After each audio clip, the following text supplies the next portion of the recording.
Hi అండి. ఇదైతే నా ఆఫ్టర్‌నూన్ రొటీన్ అండి. నేను పూజ అయిపోయిన తర్వాత ఇంక మధ్యాహ్నం అయితే నేను దొండకాయ ఫ్రై అయితే చేస్తున్నాను.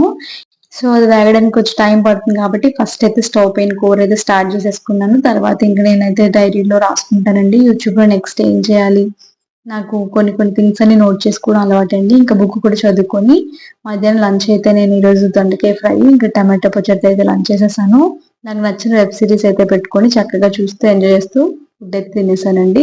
ఇంక తినేసిన తర్వాత బట్టలన్నీ కూడా ఫోల్డ్ చేసుకొని ఎక్కడివక్కడ పెట్టేసుకున్నాను. ఇంకా పిల్లలు ఈవినింగ్ స్కూల్ నుండి వచ్చేసరికల్లా వాళ్ళకి ఏదో ఒక స్నాక్ చేయాలి కాబట్టి ఈరోజు రాగి లడ్డు అయితే చేస్తున్నానండి.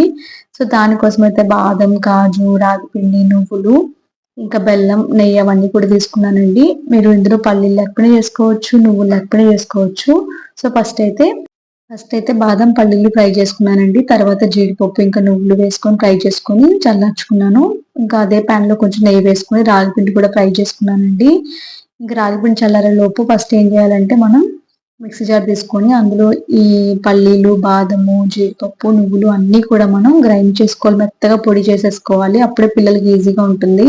ఈ పొడి చేసుకున్న తర్వాత వేరే గిన్నెలో తీసేసుకొని సేమ్ మిక్సీ జార్‌లో బెల్లాన్ని కూడా పొడి చేసుకోవాలి.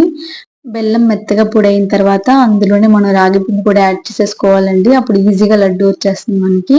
ఇప్పుడు ఇవన్నీ కూడా గిన్నెలో వేసుకొని నెయ్యి వేడి చేసుకొని ఇందులో చూసుకుంటూ కలుపుకోవాలండి. మనకప్పుడు లడ్డు ఈజీగా వస్తుంది. సో, చాలా టేస్టీగా ఉంటుందండి. ఒకసారి ట్రై చేసి చూడండి. మీరెప్పుడు ఇంక పిల్లల కోసం ఈ లడ్డూనే ట్రై చేస్తారో అంత టేస్టీగా ఉంటుంది. సున్నుండలాగా అనిపిస్తుంది మీకు. ఇంక పిల్లలొచ్చేలోపు నేను లడ్డూలయితే చేసి ప్రిపేర్ చేసేసానండి. ఈ లడ్డూలో ఏంటంటే పల్లీలే ఉండాలి, నువ్వులే ఉండాలి, లేకపోతే లడ్డూ చేయలేమని ఏం లేదండి. రాగిపిండి మెయిన్ ఇంగ్రీడియంట్. ఇంకా బాదం ఇవన్నీ కూడా ఆప్షనల్. మీకు నచ్చినవి వేసుకోవచ్చు. నేనైతే ఉన్నాయి కాబట్టి వేసుకుంటున్నాను. సో, ఉన్న వాటితో మనం చేసుకోవచ్చు.